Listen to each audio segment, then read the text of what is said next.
والدلالة على الخير ابتغاء وجه الله وقربه وثوابه سبحانه وتعالى. اللهم إني أسألك علما لدني ومشربا صافيهاني يا وهاب يا غني. قال المؤلف رحمه الله تعالى ونفعنا به وبعلومه في الدارين آمين. ربي يسر ولا تعسر وتمم بالخير ولا حول ولا قوة إلا بالله العلي العظيم. Amma ba'du, assalamualaikum warahmatullahi wabarakatuh. Berkata Tuan Husin Kedah dalam kitab dia Hidayatus Sibyan, sehinggalah perkataan beliau kat mana?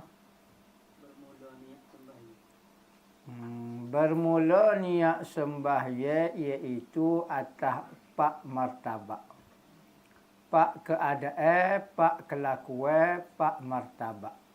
Yakni orang sendiri itu sendiri, orang yang niat dalam sembahyang itu ada 4 jenis dan 4 cara. Dengan iktibar segala juzuk-juzuk niat. Kita tengok dari sudut niat tu. Ada orang niat lagu ni, ada orang niat lagu ni. Kadang-kadang dia niat lagu ni, orang serupa tapi niat berlainan. Martabat yang pertama iaitu sembahyang yang memada padanya dengan kosak jua. Artinya, erti kosak tu apa dia? Niat akan zat sembahyang. Yakni niat nak sembahyang sahaja. Niat lagu mana? Seperti diniatkan nawaitul usolli. Nawaitu usolli. Sengaja aku sembahyang. Ataupun usolli saja. Aku nak sembahyang. Nawaitu usolli boleh. Usolli saja pun boleh. Usolli aku nak sembahyang. Ini bagi sembahyang sunat, iaitu sembahyang yang tidak mempunyai waktu dan sebab, iaitu sembahyang sunat mutlak. Apa maksud mutlak? Yakni sembahyang yang tak ada sebab, tak ada masa, tak ada gapo. Habis dah sembahyang lain, nak buat sembahyang saja-saja boleh. Boleh kau tak sembahyang, Nabi tak buat, boleh masuk dalam kategori sembahyang sunat mutlak. Nabi tak buat sembahyang ni. Nabi ajar sembahyang duha, sembahyang. Habis dah berlaku sembahyang duha, habis sembahyang kan. Sembahyang sunat mutlak. Nabi kata, sebaik-baik ibadat adalah sembahyang.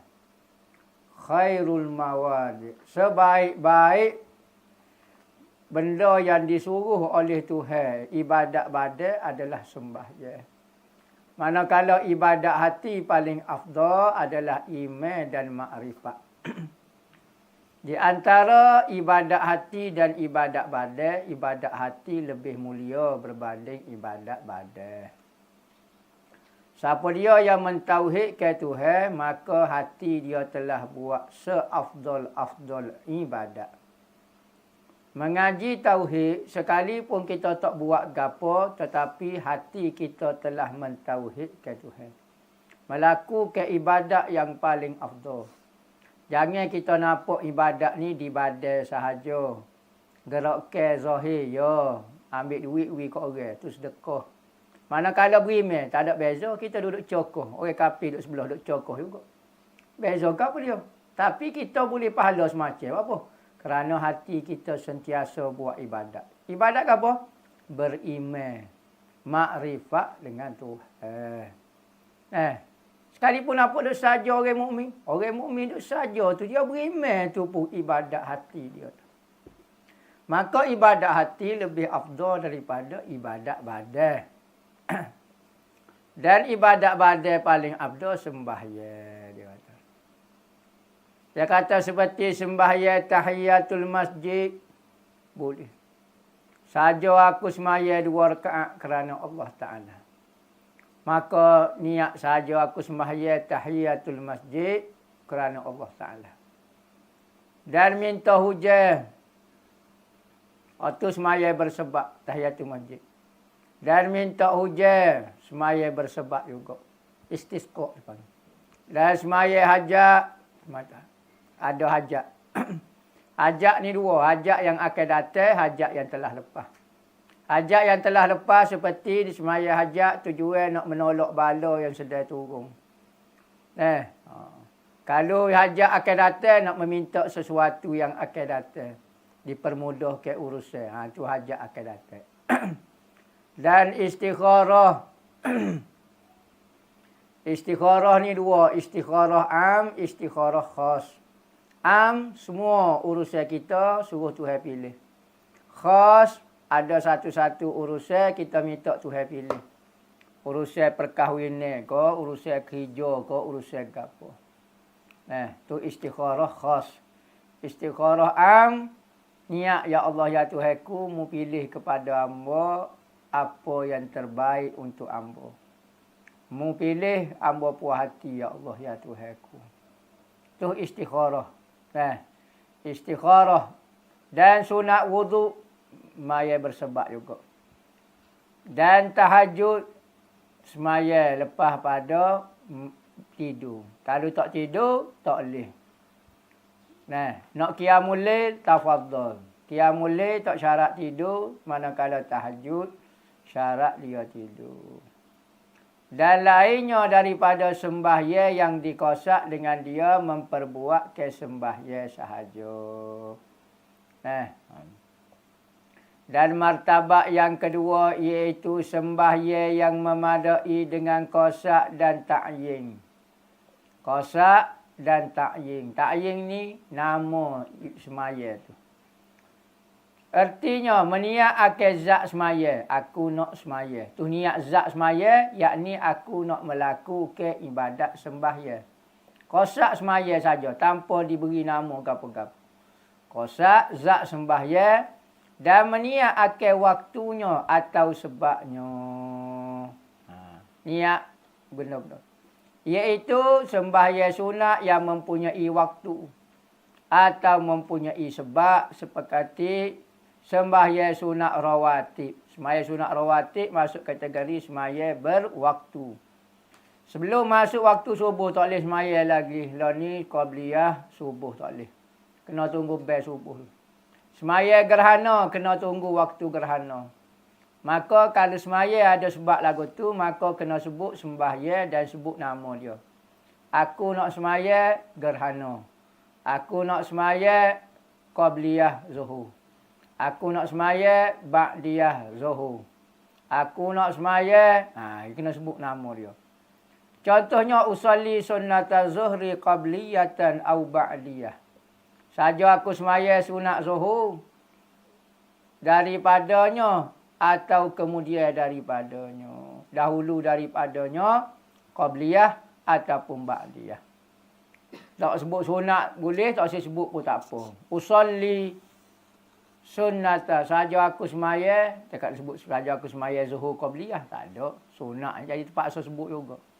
Sunat qabliyah. Dua rakaat kerana Allah Ta'ala. Atau usolli sunnata kusufis syamsi au khusufil qamari. Saja aku semaya gerhana matahari ataupun gerhana bulan. Martabat yang ketiga. Martabat yang kedua, sembahyang sunat yang bermasa dan berwaktu. Aku nak sembahyang ke apa dah? Duha. Aku nak sembahyang tarawih. Aku nak sembahyang apa dia ikutlah. Sembahyang berwaktu. Witir. Aku nak sembahyang, mudah-mudahan ada waktu dan masa. Martabat yang ketiga, paling panjang sikit perlu kepada niat, iaitu sembahyang yang memada padanya dengan kosak, ta'aruf dan ta'yin. Tiga benda. Kosak, ta'aruf dan ta'yin. Arti ta'aruf itu meniat akal fardiyah. Iaitu segala sembahyang fardu 5 waktu sahaja. Ittifaq 4 mazhab. Mazhab Hanafi tambah lagi sembahyang wajib, iaitu sembahyang witir. Jadi pok dia hak malah pahit pun sembahyang semaya witir juga. Sebab menurut mazhab dia semaya witir ni wajib. Tinggal berdosa. Nabi kata, autiru ya ahlal Quran. Semaya witirlah kamu wahai orang Islam. Ahlul Quran ni, ahli Quran ni maknanya orang Islam lah. Suruh sini wajib. Katanya mazhab Hanafi. Mazhab kita kata tidak wajib. Cuma sunat muakkadah. Sunat yang sangat dituntut. Sunat yang sangat membawa kepada fasik. Jadi dalam sebulan ke dalam setahun kena ada juga semaya tahajud sekali. Duha sekali. Sebab apa? Witir sekali. Sebab apa? Sebab benda ini sembahyang sunat muakkad. Kalau tinggal berterusan, boleh membawa kepada fasik. Meninggalkan apa dah? Sunat muakkadah tanpa sebab boleh membawa pada fasik. Begitu juga korban sunat muakkad. Kita ada duit, tak buat tahun ni, tak apa lagi. 2 tahun, 3 tahun, 4 tahun tak buat kan. Boleh jadi fasik. Fasik ni buat maksiat. Ya. Kerana hak fasik buat maksiat tinggal benda wajib tanpa khilaf, hak tu betul dah. Tinggal benda hak ada khilaf. Mazhab lain kata wajib, mazhab kita kata sunat muakkad. Maka kalau tinggal banyak kali, nampak sangat kita ni tak sah ibadat tu. Maka hukum dia boleh bawa kepada fasik. Artinya meniak akal fardu, segala fardu demikian niatnya usolli. Qosak. Farda ta'ruf. Zuhri ta'yin. Awil asri, awil maghrib, awil isya atau subuh. Sahaja aku. Sahaja sini sengaja aku. Ataupun sengeling aku. Ataupun aku tak dipaksa benda ni. Ataupun aku nak buat benda ni. Tu maksud sengaja. Bukan sahaja-sahaja. Sahaja-sahaja tu rugi. Sahaja sengaja maksudnya. Kalau kita kata, sengeling hamba nak sembahyang fardu zuhur. Sengeling pun boleh. Sahaja aku. Sengaja aku nak buat. Aku buat dalam keadaan rela. Aku tidak dipaksa sembahyang fardu. Jangan belakang tu. Tu maksud dia. Maksud sengaja. Mari mana perkataan sengaja? Tak ada sengaja, ta'ammad tak ada. Kata ta'ammad. Ta'ammad tu. Tak ada. Usolli selalu. Mari mana? Tu.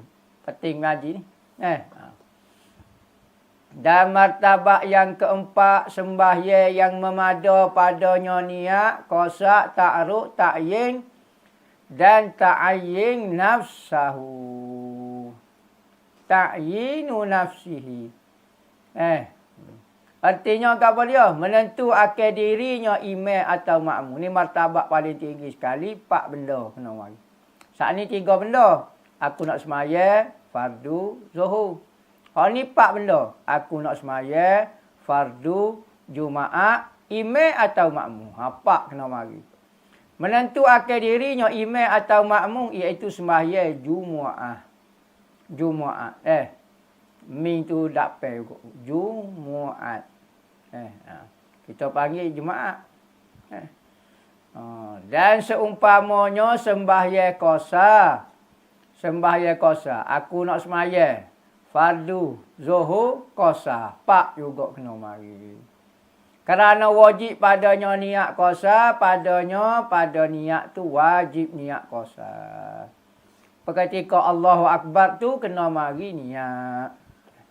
Iaitu niat dia apa? Usolli fardal Jumaah imaman ataupun makmumah. Sengaja aku sembahyang fardu Jumaat, aku imam ataupun aku ni makmum. Usolli fardal zuhri au fardal asri maksuratan aqsa. Ataupun rakaataini boleh berlaku. Qasran saja boleh berlaku. Maksuratan kok qasran kok. Rakaataini kok lillahi ta'ala. 2 rakaat boleh, sebut qasar apa boleh. 4 benda kena mari. Aku nak sembahyang fardu zuhur qasar. ataupun aku nak semaya fardu zuhur 2 rakaat. Dan sunat pada sekalian itu niat bila-bila rakaat. Bila-bila rakaat ke apa? Maghrib 3 rakaat. Saja aku semaya fardu isyak 4 rakaat. Semaya fardu subuh 2 rakaat. 2 rakaat. Dan niat kerana Allah Ta'ala. Lillahi Ta'ala Allahu Akbar. Lillah tu sunat. Tak niat pun tak apa. Dari sudut pekoh sahnya. Tetapi kalau semaya bukan lillah boleh pahala kalau tidak? Tak boleh pahala. Kerana ibadat kerana Allah baru boleh pahala. Malaikat jo catat, jo beri Allah Ta'ala. Jadi Tuhan kata kalau muak kepada kerana aku beri pahala lillahi ta'ala. Tapi tak payah qada dah lah. Cuma rugi semaya tu. Semaya tu sah dah. Semaya tu sah dah. Lillahi ta'ala. Kalau sebut lillahi ta'ala, tapi tak niat kerana Allah Ta'ala, tak boleh pahala juga. Tapi tak sebut lillahi ta'ala, tapi buat kerana Allah, boleh pahala. Yang penting, niat kerana Allah. Hak ni dia kata, sini sunat sebut, kata ni. Sebut beberapa rakaat. Dan niat kerana Allah Ta'ala. Sebut perkataan itu. Niat kerana Allah Ta'ala. Tak sebut pun tak apa. Bermula hikmah. Hikmah. Kalau kita bunyi hikmah, kalau mati dengan ta, nampak macam hikmah Power Ranger ke apa dia ni. Bagai dewa sayap labuh ke apa dia. Hikmah. Ho, mati dengan ho. Hikmahnya, ataupun faedahnya, ataupun manfaatnya, dituntut berniat akan zat sembahyang kerana mengeluarkan dia segala ibadat yang lain daripada sembahyang. Apabila disebut aku nak sembahyang, keluar daripada aku duduk saja, aku duduk caca, aku duduk tunggu bah, aku duduk tunggu beli burger, aku duduk caca belakang, aku duduk mikir, aku duduk ngoyak. Ni aku duduk sembahyang, keluar. Mengeluarkan ibadat lain. Apabila sebut aku nak sembahyang.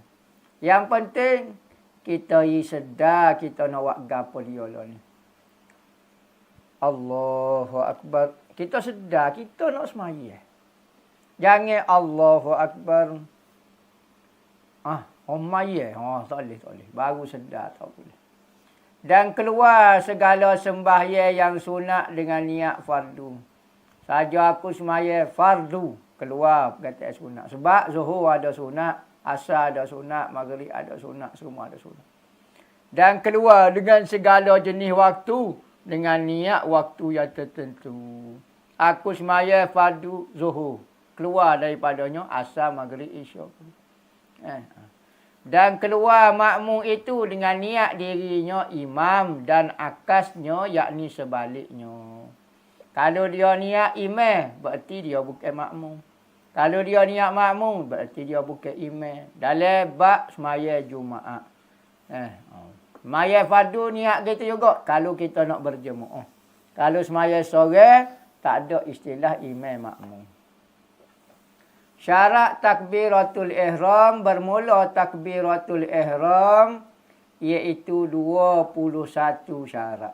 21 syarat. Takbiratul ihram makna dia takbir yang mengharapkan benda yang halal. Ihram mengharapkan benda yang halal selama ni. Allahu Akbar. Makan nasi halal. Ya, tak boleh makan nasi lah. Allahu Akbar. Buah boleh. Halal. Tapi lah ni tak boleh buah dah lah. Takbir ni menyebabkan kita tak boleh buat. Kalau kita buat juga, ambil nasi cap buat, berdosa pula. Lah, saat ni tak dosa tidak Dah awak akan takbir dah tak boleh dah lah. Makan berdosa. Lepas tu buat tak boleh lah. Berdosa hukum dia. Berdosa. Lah, kalau tidak malah akad takbir. Siapa dia suruh akad takbir? Awak kena tahu kehebatan takbir ni dia akad tak boleh buat benda tu. Jadi hukum dia berdosa haram. takbiratul ihram. 21 syarat iaitu ditakbirkan, yakni dilafazkan dengan bahasa Arab.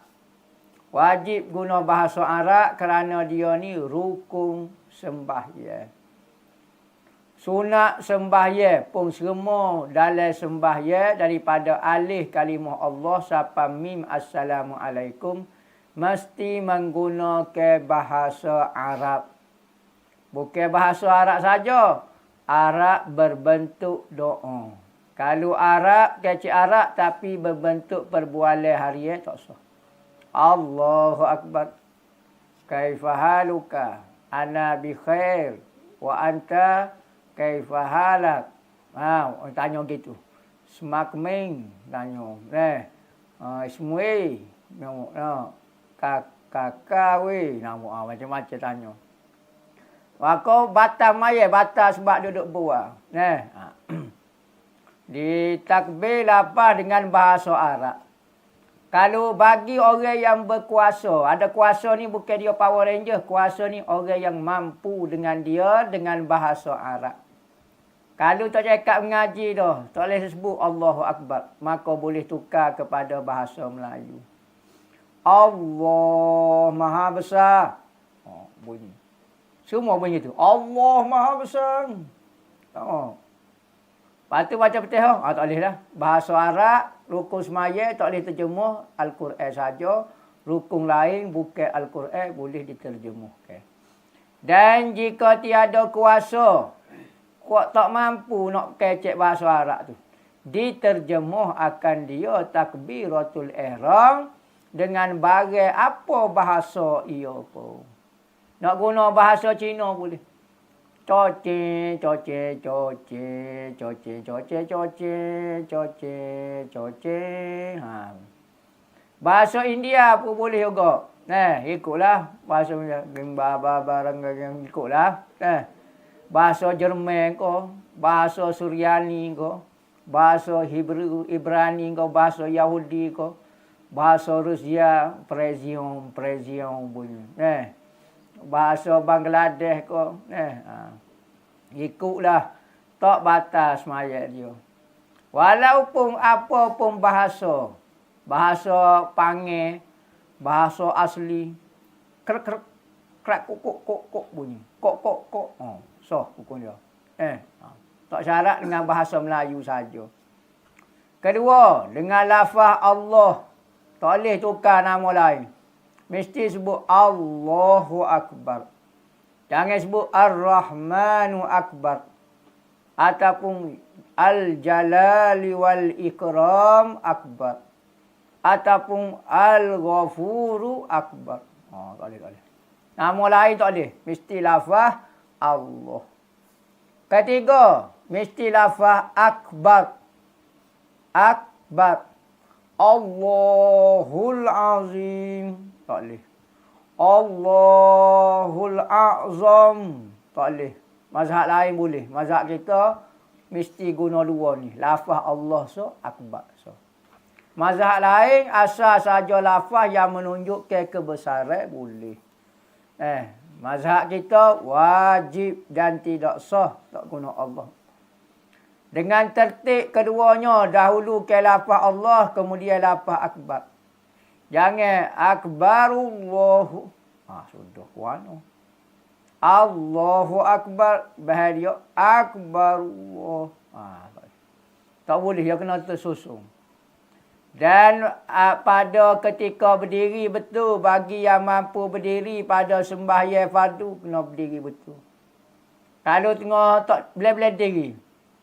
Dia kata takbir sambil berdiri. Sambil berdiri. Ia pun boleh-boleh bangun tu kan, sambil berdiri tu akad takbir tu. Perkataan sambil sini ketika maksud dia. Bukan sambil tu belai-belai. Bahasa Kelantan panggil sambil ni belai-belai. Belai-belai bangun tu akad takbir tu. Allahu Akbar. Tak sah. Biar berdiri dulu baru Allahu Akbar. Ketiada di mat ke. Mat maknanya panjang. Mat panjang. Akil hamzah. Huruf hamzah wasal lafaz Allah. Allah ni hamzah wasal dia kalimah alif hok mula-mula. Bukan alif dah. Hamzah tu. Kalau kita sebut ejorana akbar. Alif, le, ho. Alif tu bukan. Hamzah wasal. Ada pendapat kata hamzah qata'. Allah tu hamzah qata'. Allahu la ilaha illa huwal hayyul qayyum. Kalau ngaji dalam imla, Allah itu antara hamzah wasal bagi isim. Tetapi ada pendapat kata hamzah qata'. Setengah ulama memilih hamzah pada kalimah Allah itu hamzah qata'. Qata' ni mana? Kena bunyi. Kalau hamzah wasal tak bunyi boleh. Alhamdulillah. Tak ada bunyi. Li Allah. Tak ada. Tak bunyi dah. Kalau qata' mesti bunyi. Wa ayatu Allahu la ilaha illa. Wa ayatullahu la ilaha illa. Tak bunyi hamzah. Dan tiada. Jadi jangan manja ke. Yang baca gini. Allah. Tak boleh. Jangan panjang. Allahu Akbar. Tak boleh. Panjang tak boleh. Kerana memanjang ke hamzah. Jadi tindah. So lagi. Tambah so lagi hamzah. Hamzah yang pertama ni. Sebelum hamzah kalimah Allah. Bererti hamzah ni. Bermakna istifham. Dalam bahasa Arab.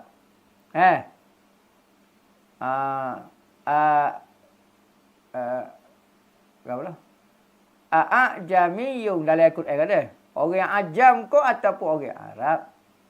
A'jami. Adakah orang ajam? Ni panjang.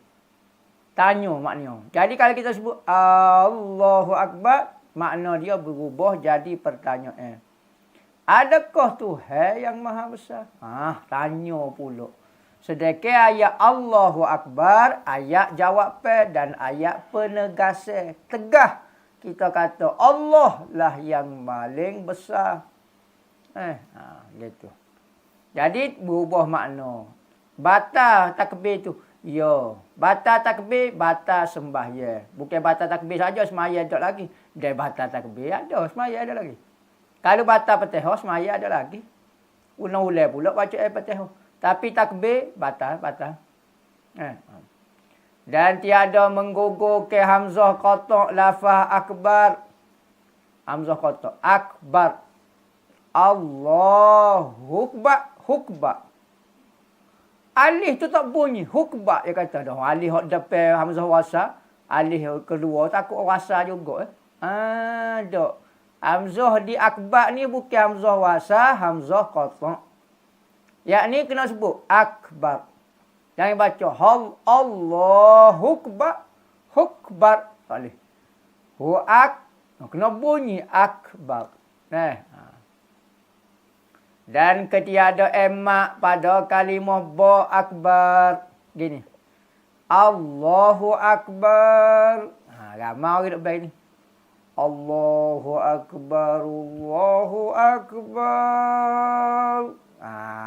Tak ada apa lah. Masuk akbar, Allah ni gendai besar. Allah gendai besar. Akbar bukan maha besar. Panjang tu. Akbar tu maknanya gendai yang besar. Berarti kita kata Tuhan itu adalah satu gendai yang besar. Tak boleh. Akbar. Kalau ikbar pula, Allahu Akbar. Ikbar. Maknanya Tuhan itu adalah darah hik. Nak lagu tu darah hik nyawi.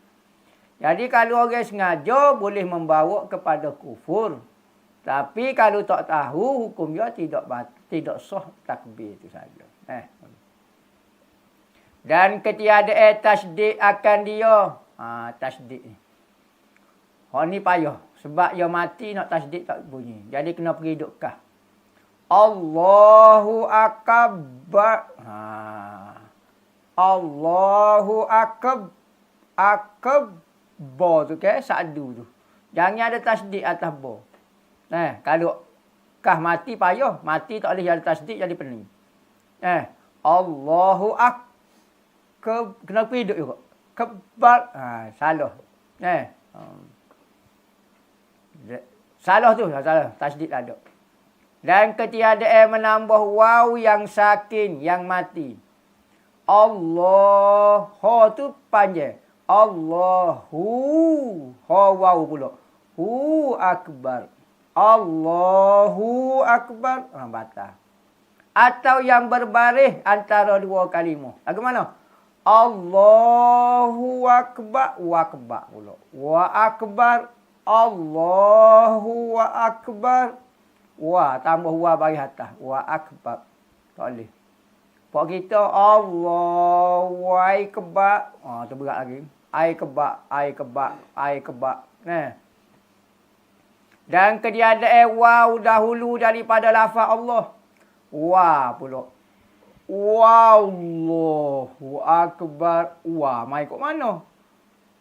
Batal kerana waw ni wawul ataf. Ataf kepada sebelum semaya, maka tak semaya lah jawapan. Dan ketiadaan menukar hamzah dengan waw. Waw. Wakba.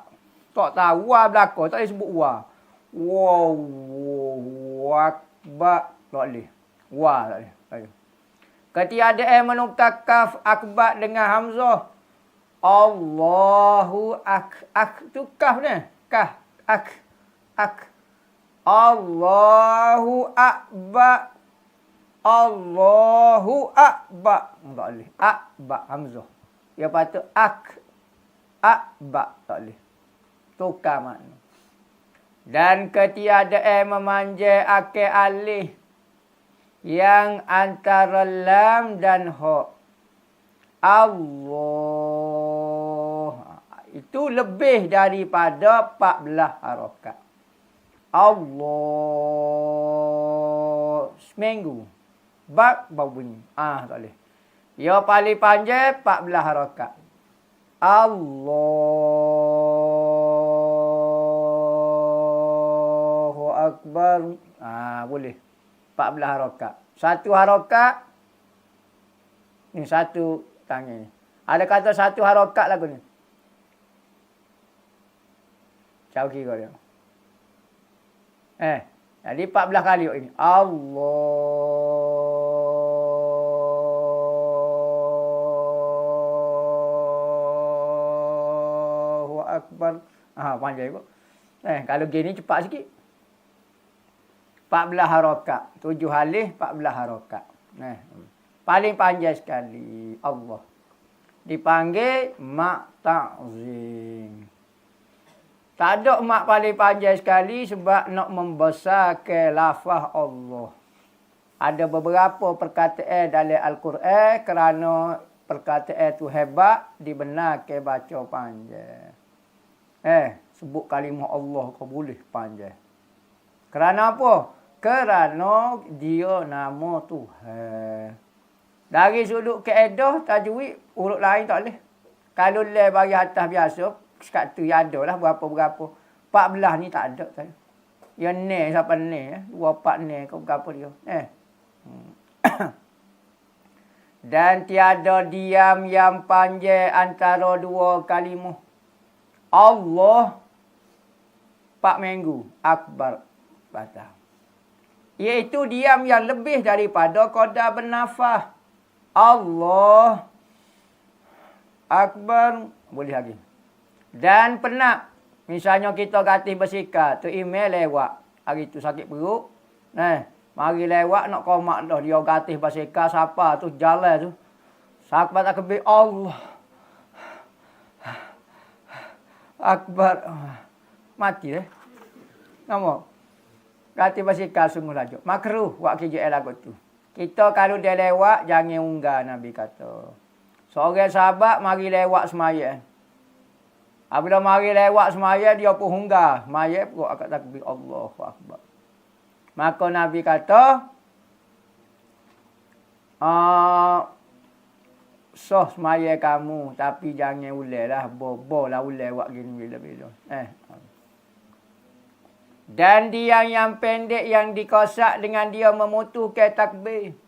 Allah Akbar. Nampak betul betul ya? Tapi dia niat tak si baca dah takbir. Lepas tu mari mula akbar. Tak boleh. Dan memperdengarkan dirinya dengan sekali hurufnya. Huruf takbir ada 8 huruf. Alif ataupun hamzah.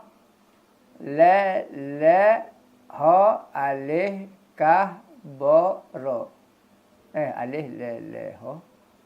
Alif, kah, ba, ra. 8. 8 huruf. Ada kata 9. Alif, la, alif, ha. Allah.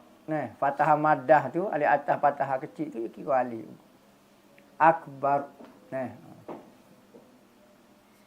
Kena bunyi belakang. Allahu Akbar. Jangan bunyi Allahu Akbar. Tak bunyi. Bak bunyi. Ataupun Allahu Akbar. Ataupun Allahu Akbar. Bunyi. Puan anak kucing itu. Dan masuk waktu. Orang tak ada bel lagi. Tak email nak bel. Tak bila nak bel Allah. Dia akad takbir. Mai tu Allahu Akbar. Tak email hati dia bunyi bak. Allahu Akbar. Allahu Akbar. Sah. Tak masuk waktu lagi. Dan menghadap kiblat. Mesti akad takbir menghadap kiblat. Ni menghadap kau ni dulu. Allahu Akbar. Belah-belah. Sambil-sambil. Allahu Akbar. Tak boleh menghadap kiblat. Dada dia tu. Kepala tak apalah. Makruh. Tiada ditakhir akan dia takbiratul makmum. Kemudian. Dan ditakhir akan dia takbir makmum daripada takbir ihram imam. Pada hak makmum. Kalau makmum orang. Biar tu imam sebut roh akbar dulu. Tu imam kata Allahu Akbar. Baru kita Allahu Akbar. Tu imam baru Allah kita Allahu Akbar. Batas maya kita. Ketiadaan berpaling akan dia daripada takbiratul ihram. Kerana takbir yang lain daripadanya. Misalnya Tok Imam terkejut di beli bola. Kayak nak Tok Imam sekali ni, nyampai aku beli bola. Tok Imam, Allahu Akbar. Bismillahirrahmanirrahim. Pakai Allahu Akbar terkejut tu pakai kat tangan tu. Pakai sambung Bismillahirrahmanirrahim. Pakai toleh, tak sebab biak Tok Imam. Pegai kocok kepala Tok Imam. Akak mula takbir Tok Imam. Dan wajib dimukaranahkan, artinya disertakan niat sembahyang itu dengan takbiratul ihram. Yakni ketika kita sebut Allahu Akbar, niat kita mesti jangan keluarkan niat kita daripada lafaz Allahu Akbar. Mesti dalam tempoh tu. Kerana itulah rukun yang pertama. Kalau kita niat lepas pada sebut Allahu Akbar, batal kerana dah satu rukun kita buat dengan tanpa niat.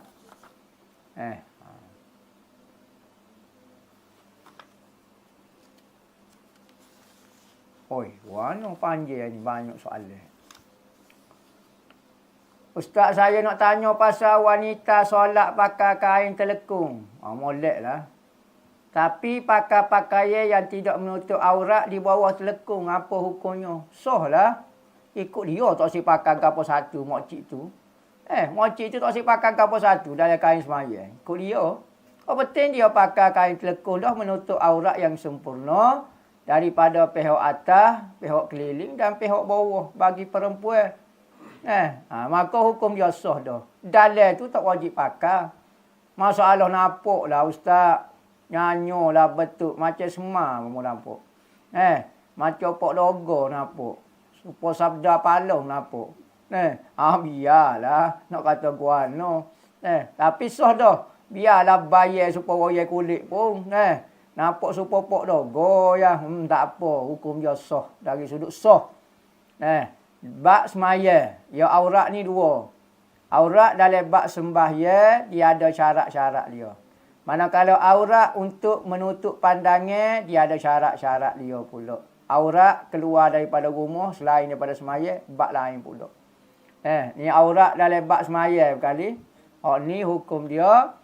Kalau tak pakai gapo satu pun tidak wajib. Berkenaan soalan saya yang saya kemukakan hari itu. Ustaz dah jawab. perempuan yang pakai ina atau shampoo ina kat rambut diharuskan tujuan untuk suami. Saya nak tahu lagi. Sebab ada saudara saya tanya macam mana pula dengan janda pula. Boleh kau dok pakai shampoo ina kat rambut. Janda tak ada tu lelaki. Apa nak beriahnya? Maka janda apabila sudah bercerai atau kematian suami, hukum dia seperti anak dara. Jangan awak janda meletup. Tengok. Janda ni jangan dok makan pelik-pelik. Orang yang lepas pada nikah ni jangan dok makan pelik-pelik. Body dia kalau kita agak rare lagi pada body anak dara. Sebab tu janda ni bunyi lu balik luar. Dok biasa nadah kedai janda lah tu. Sebab tu orang tanya apa orang jatuh dok gila ke janda, sebab tu. Body dia tu kalau kita agak kerih hantuh dah. Jadi kerih kami sehari dok biasa petiket dah. Kalau barang baru ni tak tahu lagi lagu mana. Body flat lagu tu ya. Kalau kita agak Lamborghini. Tu. Kalau anak dara ni kereta kacil. Straight petok gitu ya. Kalau Lamborghini betul dia ni. Spoiler dia apa semua. Maka janda jangan duduk berhias lah supaya anak dara dia juga hukum dia. Apabila dia nikah, barulah dia nak berhias. Nikah lah. Nikah, berhias pula. Masa dia tak ada suami, jangan berhias. Kerana akan membawa kepada tarikan kepada laki-laki. Kalau dia nak nikah, tak apalah. Janda hukum dia seperti anak dara juga. Gitu. Ustaz nak tanya kalau kita makmum masbuk, pas kena tambah rakaat boleh ke kita baca doa iftitah dengan surah lain selepas Fatihah? Bapa dia nak baca iftitah. Tak boleh, tak sunat dah baca surah iftitah. Dah kita sambung rakaat ya. Maka hamba tak puas hati, tak ada baca iftitah, nak baca juga, tak sunat. Manakala baca surah, ada pendapat kata boleh baca surah. Dah hamba tak ada tengok tu, baik hamba nak baca surah, tak apa. Ada pendapat kata boleh. Moleknya tak payah baca lah, tak sebab gelenyar nak baca lah. Tanya orang semaya Jumaat nak baca pula. Tanya maya sore baca Fatihah saja rokok. Imam solat maghrib rakaat kedua. Imam sudah tahiyat akhir beri salam, makmum belakang sudah tegur sebut subhanallah. Apa yang patut tu imam buat? Sambung rakaat. Jika imam tak dengar dan terus ke habis ke solat, makmum boleh tambah satu rakaat. Tengok. Apabila tu imam maya maghrib 3 rakaat. Tu imam 2 rakaat wi salam assalamualaikum. Makmum wajib berdiri ramai-ramai. Berdiri ramai-ramai. Berdiri. Tegur. Subhanallah. Biar kelecak tu imam tu. Baru tu imam khabar. Jangan duduk ramai-ramai. Subhanallah. So imam ingat nak ngatik. Pakai ramai-ramai. Nak ngatik pun subhanallah. Jadi dia tak nahu. Cara nak tegur tu imam salah. Apabila tu imam salam assalamualaikum, bangun beramai-ramai. Lepas tu sebut subhanallah. Baru tu imam tahu. Dia sekarang baru rakaat yang kedua. Ni kalau duduk sekali dengan tu imam. Lepas tu subhanallah. Tu imam kata, kita pun, tu imam kata apa? Dua. Dari buat pelik lah bangun. Payah orang nak kesal lagu tu. Sebab tu kalau nak semaya Jumaat, hak belakang tu imam ni mesti serupa dengan tu imam juga ilmu dia. Hak ni pok tahu saja duk belakang tu imam. Hak aling-aling duk celah tiang, duk dalam mari, duduk bira kolah, nak tasawuf dia. Belakang tu imam, itulah kita nak kawannya kalau berlaku gapo-gapo, jek tu imam ko, tendai ko gapo dia. Ni kita duduk jauh payah, hak aling-aling duduk belakang. Nyotoh hok depan, hok tak tahu apa. Kelas ibtidai, hok dah baca baru bata saja baru. Hok aliyah, hok sanawi duk alik belakang. Kena duduk belakang tu imam, tu mudah gapo-gapo. Bapa takut masalah. Tu kena belakang tu. Bahaya setengah kalau ngaji pondok, orang nak mayar belakang tok guru tu orang tengok dah tok guru tengok. Kalau hak toloi tak benar maya belakang dia. Awak pergi maya belakang tak sesuai. Maya Jumaat ni bukan main-main. Nak terang-terang minta maaf. Kalau berlaku gapo-gapo saya batas maya awak boleh kati. Tak boleh. Kalau baba mix lagi dia jekoh. Kalau dia terbatas dia tu bik. Dia tengok tak tu. Dia tak naik. Dia jekoh. Ketak naik kakak. Jangan orang tua dulu. Nak semaya jemaah ni ya kena ada hak pandai. Mula berkubah habis. Ustaz betul ke? Sebelum kita lahir ke dunia, semasa di alam ruh, Allah telah menunjukkan perjalanan hidup kita di dunia. Tak tahu hamba pun tak ingat tu. Duduk alam ruh tu gak. Ruh hamba aku ingat, hamba tak ingat lah. Tak tahulah lagu mana jolo kau tidak hamba wallahu a'lam, tak boleh nak komen. Apakah maksud sebenar-benar tidak kenal Allah itu kenal? Saya risau terkeliru bagi orang yang belajar tauhid macam saya. Apakah maksud sebenar-benarnya tidak kenal Allah itu adalah kenal? Maksud tidak kenal itu kita yakin yang Tuhan itu satu benda yang tidak dapat difahami dengan betul-betul faham. Kerana manusia ini makhluk yang lemah, pasti kita mengaji tauhid tak dapat menguasai Allah Ta'ala. Bukan ngaji tak faham. Ngaji yang memang boleh berapa tauhid? Tak lulus. Tu boleh saya tak kenal belaka Tuhan. Ambo tak lulus ni hak kenal Tuhan. Ambil piak sebutir. Tak lulus lain. Bodoh lain. Tak faham lain. Jangan buat lagu tu. Maksud tak kenal ni, Tuhan itu satu benda yang tidak dapat dikuasai dengan akal. Tu maksud dia. Bukan ngaji tak faham. Ngaji tak faham tu dosa. Usaha biar faham. Kalau tak faham juga nak kata guano. Ni saya tak mengaji. Bapa awak tak mengaji. Gapa dia sifat Tuhan? Tak tahu. Patu Allah, ke mana awak ni beriman? Orang yang tidak kenal itu adalah kenal. Tak ada apa. Ambil pop dengan kayu atas tekuk. Orang yang dikatok itulah yang mengatok. Dia lagu tu. Macam-macam orang kadang-kadang dah. Tu. Kita kata Tuhan itu bukan benda yang dapat dikuasai. Ustaz, wali jenis malamatiyah ini ada sungguh ke? Ada tu amalan-amalan orang awal boleh buat untuk jadi wali. Saya nak cuba terang buat. Tolong sungguh demo. Wali ni bukan mainan awal weh. Bukan berlakon jadi wala. Bukan jadi sa'i ni. Ni cerita wali kekasih Tuhan. Wali ni pangkat di sisi Tuhan. Boleh tak demo main-main nak jadi tu yang di Pertuan Agong? Saja-saja pergi di istana. Nya tembok demo. Nya jeruk tekuk demo. Tu nak jadi agung, nak jadi wali. Mana boleh kongsi-kongsi dia pakat lantikkan daripada Tuhan. Bukan lantikkan daripada wala mana ni wali Tuhan ni cerita dia ni. Tuhan latih dia ni. Nak jadi ketua polis tak boleh kongsi-kongsi. Ni nak jadi wali tak boleh. Wali malam mati ini ada sungguh ada lah. Sebab wali-wali ayat kata ada. Saya tak tahu. Awak bukan wali mana perlu tahu. Cuba tanya tu. Yang di Pertuan Agong. Dia tahulah apa dia dalam istana. Ada bendahara dia. Ada temenggung pemangku. Mangku bumi. Gonilah tugas-tugas. Kita tak tahu. Mungkin kita tak ada dalam istana.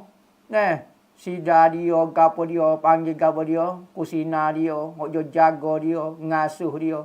Kita mana cara. Maka kawasan wali ni dia ada jugalah. Kita tak tahu, tak apa, tak dosa bukan kerjaan kita. Maka wali ni tak boleh nak terang-terang weh selamat weh. Amalan nak jadi wali ada disebut dah. Nabi Muhammad ijazah belaka dah nak ijazah nak jadi wali. Nabi Muhammad wak mari sebutin lah. Kitab nak jadi wali. Dipanggil Al-Quran. Amal belaka.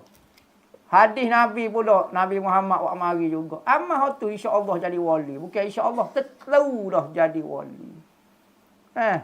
Lah ni tak siama. Hatulah kita hok paling betul sekali nak jadi wali. Kita lain belum tentu lagi. Aku wali setan tak tahu. Tu dua Al-Quran dan hadis itu. Amal sungguh-sungguh pasti jadi kekasih Tuhan.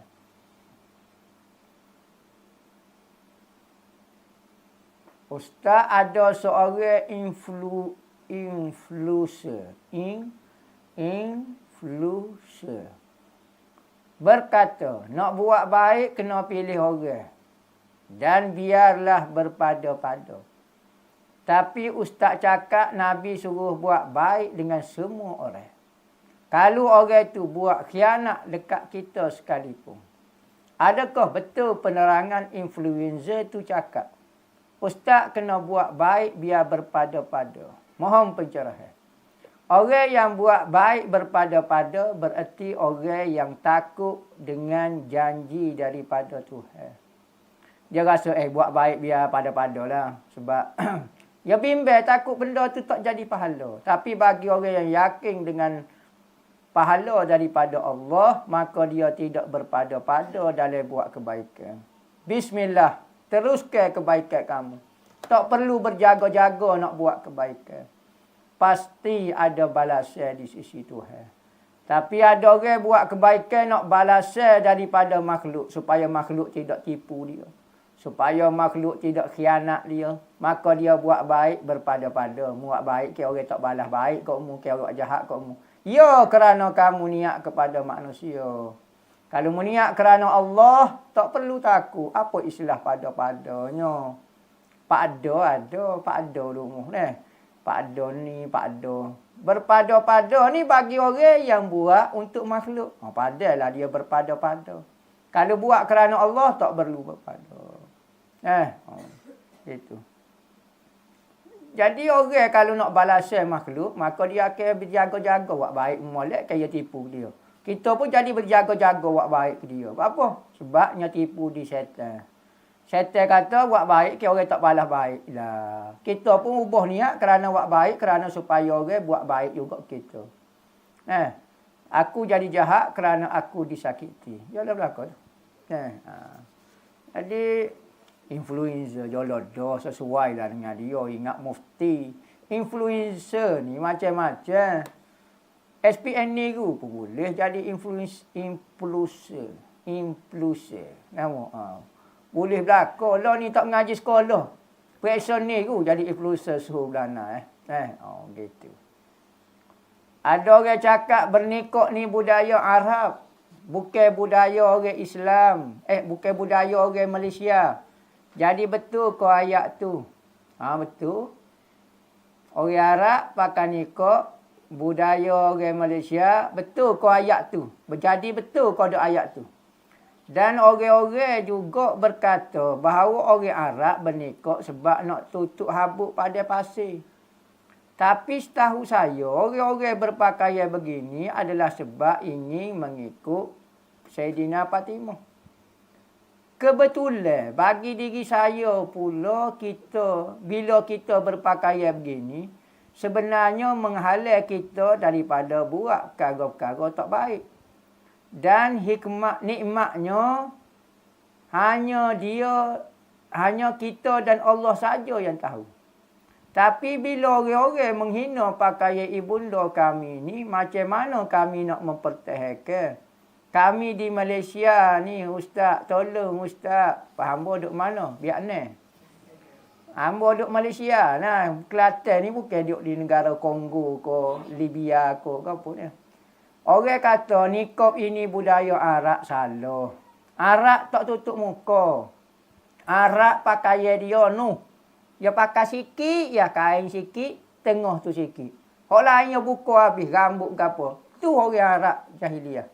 Sebelum Islam. Tu pakaian dia. Bangsa dia. Siapa dia kata dia tutup muka? Orang Arab tak tutup muka. Kalau kita baca dalam sirah, sebelum perintah tutup nikah, tutup muka ni, sahabiah buka muka belakang. Zaman dulu sebelum tu buka telekung ke apa dia. Tak wajib ni pakai telekung. Tak wajib pakai. Wajib bila? Berarti orang Arab tak pakai telekung. Sebab tu perintah suruh pakai telekung. Kalau lah orang Arab dah pakai telekung, buat apa dia suruh, benda dah buat dah. Berarti orang Arab tidak pakai telekung. Pas mari hok mana tak tahu siratal labi mana kata kih debu pasir takut masuk dalam hidung sumbat nya tutup muka. Ya Allah Rabbi. Demo bahasa duduk kau dok tanah Arab. Tanah Arab ni pada pasir dia tiap-tiap hari kau tiupnya. Ribut pada pasir ni, pas nak makan nasi ke mana? Penuh pasir, minum air perut, pasir perut. Dah pasir macam. Pas tutup muka ni, kalau takdir tarik mari pasir tutup. Jaga-jaga mungkin berlaku. Ni pakaian ni tutup muka ni sentiasa. Siapa dia start? Nabi Muhammad start ajar suruh pakai lagu ni. Maka bagi orang yang pakai pakaian lagu ni berbangga. Kerana kita pakai kerana Allah, kerana perintah daripada Nabi Muhammad. Maka kita bukan ikut orang Arab.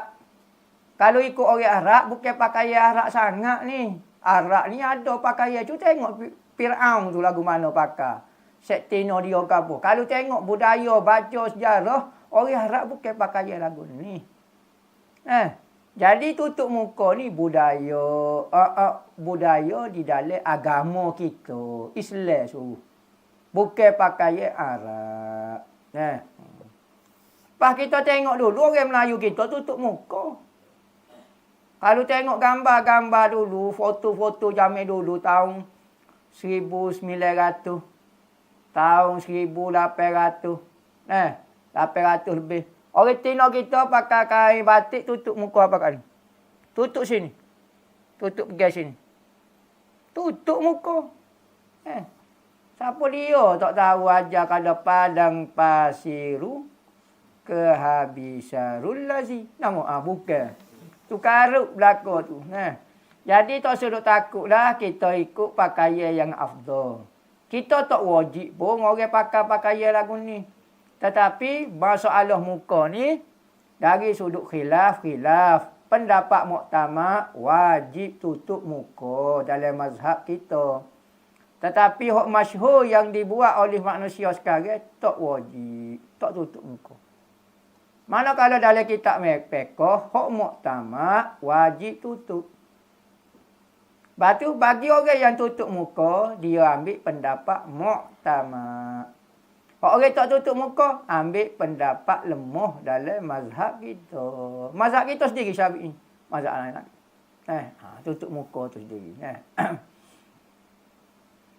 Ni dia kata hak tutup muka pula ambil pendapat lemah mutasyaddidin. Orang yang berpegang kuat sangat, kerah sangat dalam beragama. Hak itulah hak sebenar ikut muktamadnya. Tu dengarlah tengok dalam kitab, tengok rujuk. Muka ni aurat atau tidak aurat. Pendapat muktamad aurat. Lepas tu pun kita tu, ambil pendapat lemah lah. Gitulah boleh royak ni. Hak muktamad wajib. Jadi kalau kita pakai dah, kita ambil pendapat hak muktamad lah. Jadi pakaian ni afdal. Kalau khilaf pun okey muka nak buka. Terpulang. Ambo pun kalau orang buka muka, ambo tak wajibkan untuk tutup muka. Dah, kerana benda ni ada khilaf. Sekalipun pendapat muktamad tutup muka, tetapi pendapat ni khilaf.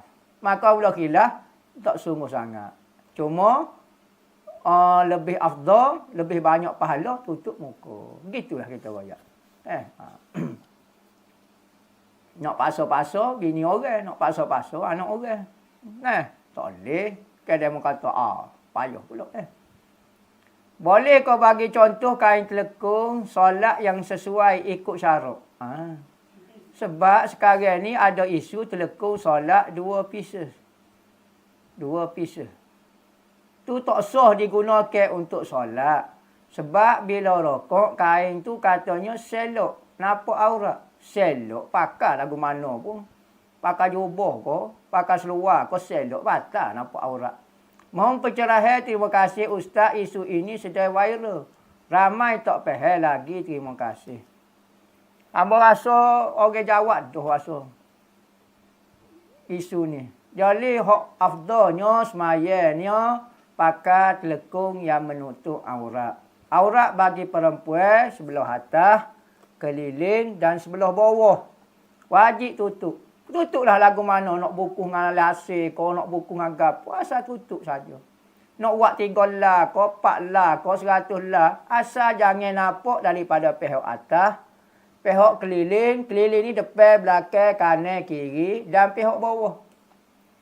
Kalau nampak salah satu, maka batal lah sembahyang. Gitu, hok muktamadnya. Mudah jawab. Masalah buat kain kelekong 2 lah, kau separuh sini, kau pakai kain kali atas. Terpulih, hok betul jangan nampak. Buat lagu mana-mana. Kalau tak nampak, hukum dia sah. Kalau tak nampak, anggota batal. Gitulah lah. Ni kata gini lah. Hok ni bahagian tengah kodok. Hok ni masuk ke sisi kodok ataupun bagi pada wayang. Tu aurat perempuan seluruh anggota pada semua pihak. Kecuali muka dapat tangan pada seluruh pihak. Kanan, kiri, depan, belakang, atas, bawah. Tu. Pisahlah, mayalah lagu mana jangan nampak. Ni sudut tu. Apa? Saya dulu belajar. Saya buat pinjaman. Gaji ibu bapa saya tinggi sedikit. Tapi banyak bebannya hotel. Pinjaman tersebut hanya lihat gaji basic sahaja untuk syarat kelayakan. Jadi saya layak terima allowance pelajaran sahaja. Tidak layak allowance sara hidup. Jadi saya buat ayah saya tidak bekerja. Supaya saya layak menerima allowance penuh. Apakah hukumnya Ustaz? Saya akan bayar semula hotel tersebut perlahan-lahan. Tak apalah bayar. Sorry. Benda lepas dah nak kata guana dah. Cuma benda tu ada sedikit penipuan. Orang tanya kita jawab dengan tidak jujur. Kalau kita jawab dah cuma kita saya perlu ni, pinjaman ni saya perlu. Cuma ayah saya kerja tapi saya nak pinjaman penuh. Jelas kalau dia juga okey, dulu tak ada masalah. Tapi kalau kita nipu, ada unsur penipuan situ lah. Tapi dah dia dah, kena bayar lah hotel tu biasa. Kata guana dah. Pandang yak guana. Gitulah. Adakah boleh bagi lelaki yang berambut panjang untuk mengikat rambutnya ketika ihram kerana risau gugur kalau rambut dibiar berurai begitu? Tak apa. Tidak ikat rambut. Tidak menunjukkan benda-benda yang haram di dalam ihram. Ikat rambut. Bahkan setengah ulama kata sunat ikat rambut bagi rambut panjang supaya kukuh. Supaya kalau terurai lagu ni takut cepat gugur. Maka sunat pula kita ikat rambut kita. Bagi laki-laki ko, bagi perempuan ko. Kerana ikat ni tidak masuk dalam kategori benda-benda haram ketika ihram. Saya nak tanya, kain hok mandi mayat. Kalau orang tu sipel dengan tak basuh. Dia sipel gitu je. Katanya nak hilangkan rindu. Masa rindu boleh peluk. Cuba Ustaz hurai, jelaskan apa hukum dia. Atau sebaliknya, minta maaf. Gini. Ni kalau kita rindu sangat kepada si mati, buat AI. AI ni orang mati dah, kita tekan-tekan sikit. Dia buat gerak, dia peluk kita. Tengok tengah malam. Buat suasana hatu. Tetu dah. Teringat. Mari hatu lalu. Ni orang mati dah. Kita pergi letak situ. Kita pun buat. Orang tu boleh gerak peluk kita. Tak payah peluk kain lah. Tak jadi gapo-gapo. Orang zaman dulu tak sewi teringat. Ya gini. Rindu ni kalau orang meninggal dah. Kalau boleh lupakan. Jangan suruh menyebabkan bertambah ringat. Kalau tok kain lagu tu jadi kau ingat lah. Apabila kau ingat jadi masalah. Kita nak suruh lupa ke. Biar boleh lupa ke perpisahan tu. Ni jadi teringat semacam. Cuma petua ke zaman dulu. Kain mak kita. Misalnya kita pergi ngaji asrama zaman dulu. Kau gabung. Teringat kau orang tua. Minta kain batik dia. Hak dia pakai. Hak tak mandi lagi. Mak kita bau. Hak boleh baru duduk tengah noreh puk. Bau subhanallah. Nak pening pala-pala. Lipat-lipat wak kelik pergi asrama. Tak dibatal wak tidur. Orang dulu petua nak hilangkan teringat ke orang tua. Lagu tu ya. Orang zaman dulu tak seri teringat. Tanya nak buat turun mayat. Berhenti sebentar. Anak-anak nyuruk bawah keranda.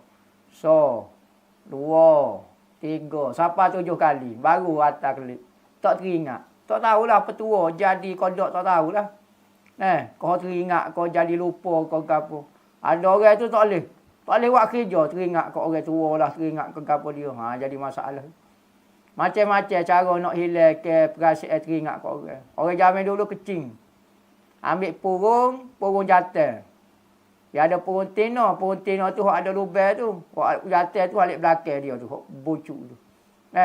Ambil purung jatuh, dia tak bocor. Kita berkecing dalam purung. Dekat maghrib kecing tengok muka kita. Gambar ke muka kita rindu tu. Orang tino ko zaman dulu kan ada kena buat kat orang ke. Tengok muka dia.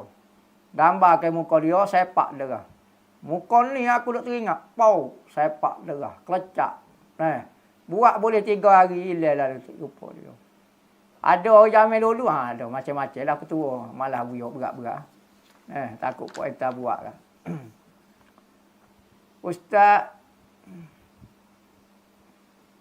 Ustaz di Kelantan diharapkan Wahabi mengajar. Tetapi kenapa para ustaz yang mengajar di masjid kesesatan Wahabi akan ditarik tauliah? Seperti mahu menjaga hati puak mereka. Adakah mereka bertolak asuh atas kesesatan? Ustaz, terima kasih. Ustaz. Berat yang ni ustaz pacik. Hamba tak tahu kerajaan negeri Kelantan, undang-undang tubuh dia adalah Ahlus Sunnah wal Jamaah. Wahabi ni tidak masuk dalam kategori Ahlus Sunnah wal Jamaah. Maka kalau mau nyebar ke ajaran Wahabi, satu kesalahan enakmennya undang-undang di negeri Kelantan mengajar kalau di CJ Tauliah tu balik belakang tu dia tulis. Mengajar mesti menggunakan fiqh mazhab Syafi'i. Akidah Asy'ariyah Maturidi. Kalau mengajar dengan cara lagu tu, seorang tu layak untuk ditarik tauliah dia. Patu tu, lo ni Wahabi duduk mengajar ke kepa? Tak tahu.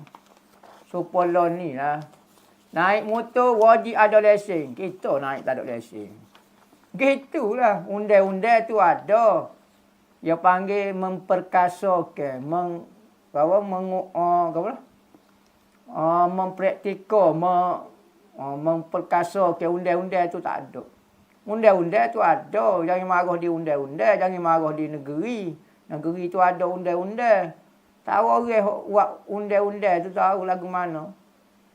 Pok kita lah wajib ada rotek ke apa dia naik motor tak ada rotek juga pok kita. Gitulah undang-undang ni ada dijadi undang-undang saja. Kenapa tak ada jabatan agama Kristian? Jabatan agama Buddha, jabatan agama Hindu di Malaysia ini. Senanglah mereka langgar Senanglah mereka langgar hukum agama mereka dan mempergunakan hukum undang-undang Malaysia untuk manipulasi kederhakaan mereka pada agama. Kita tahu hukum Malaysia boleh diejah dengan kesepakatan yang licik yang menyimpan jauh dari hukum agama masing-masing. Terima kasih. Nampak idea tu bagus tapi tak bagus juga. Kita Malaysia ini nama dia adalah Tanah Melayu.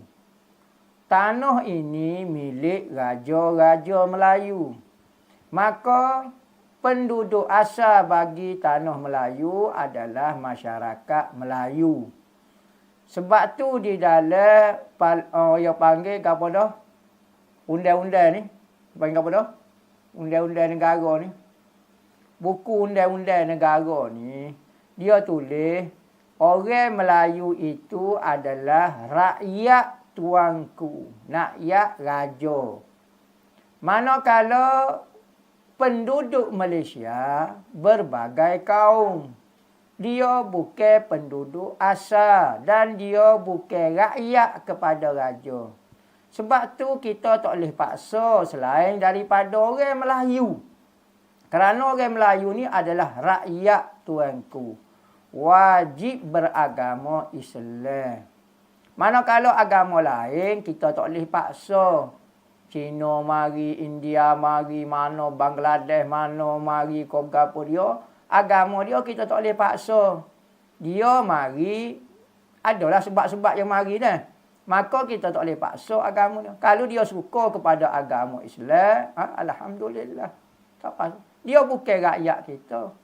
Sebab itulah ada keistimewaan dipanggil. Orang Melayu tu kerana dia adalah penduduk asal. Dia panggil rakyat kepada raja.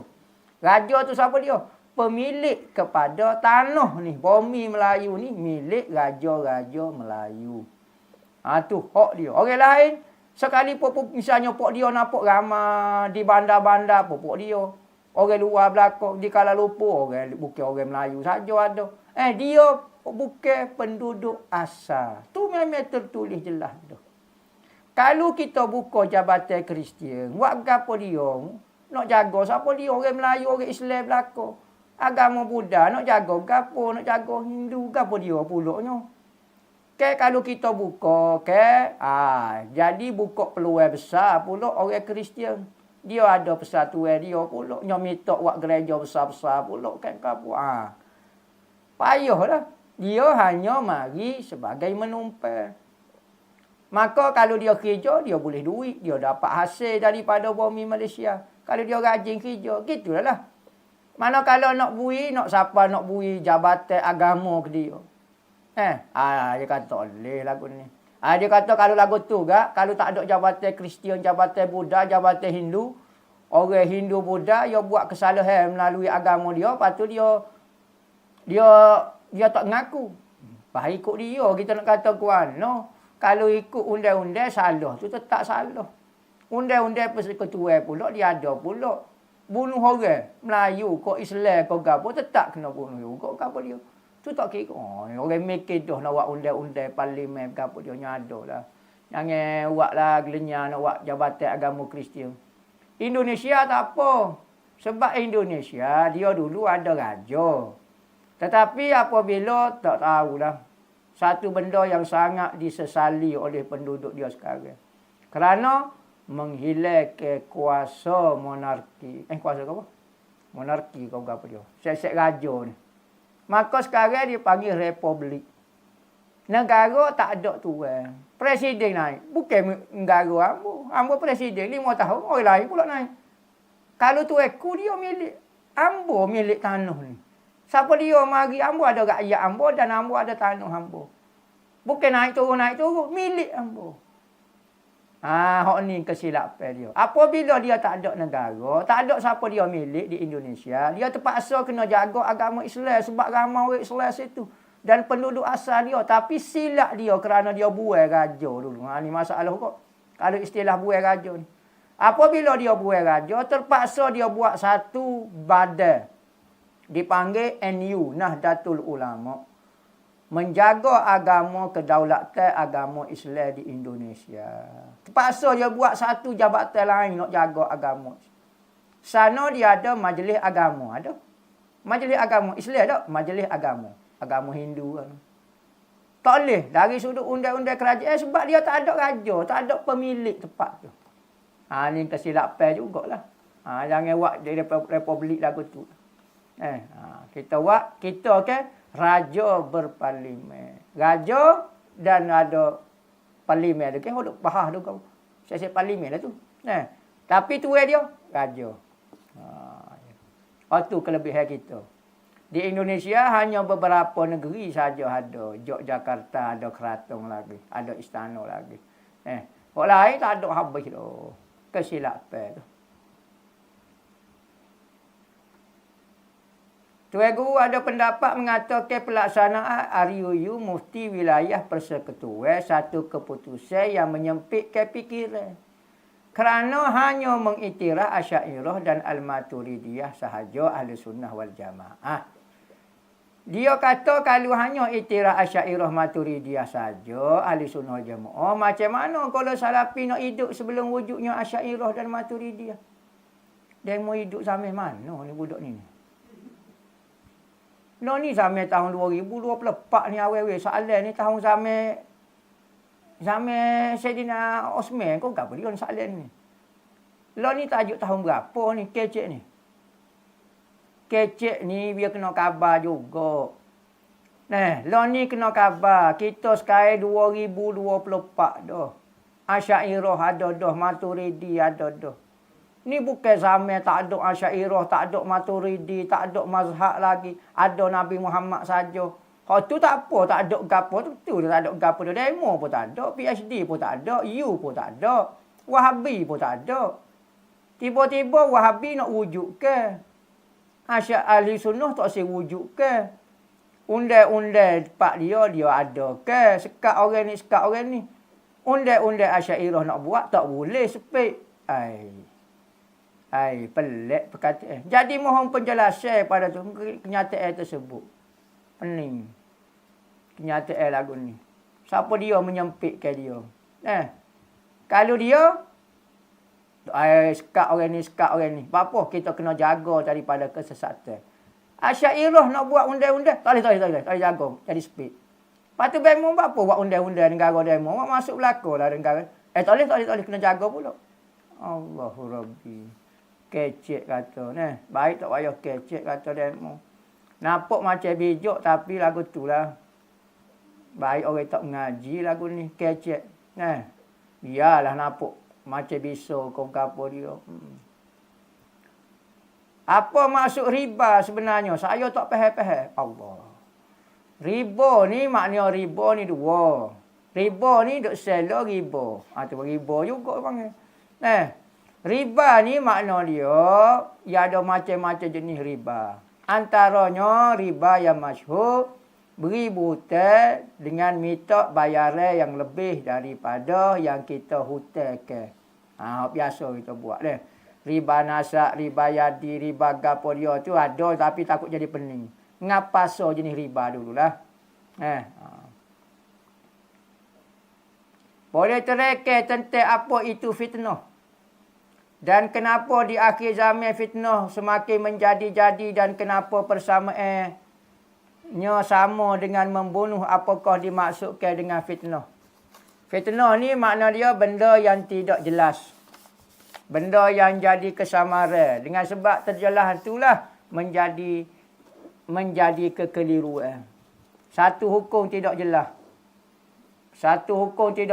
Orang ni betul kau salah, tiba-tiba dituduh dia sebagai orang salah. Maka dia dibunuh. Jadi zalim kepada dia. Kerana fitnah. Kadang-kadang satu benda kebenaran jadi nampak salah. Kesalahan jadi nampak kebenaran. Ini fitnah. Bimbangnya fitnah ini ketidakjelasan. Fitnah ni tidak jelas. Kerana apa? Kerana akan menyebabkan kezaliman akan berlaku. Kalau zaman yang jelas, hak benar jelas, kesesatan jelas, tak apa. Tapi zaman fitnah ni zaman yang tidak berapa jelas. Maka menyebabkan berlaku kezaliman. Itu hak takutnya. Wallahu a'lam. Al-Fatihah.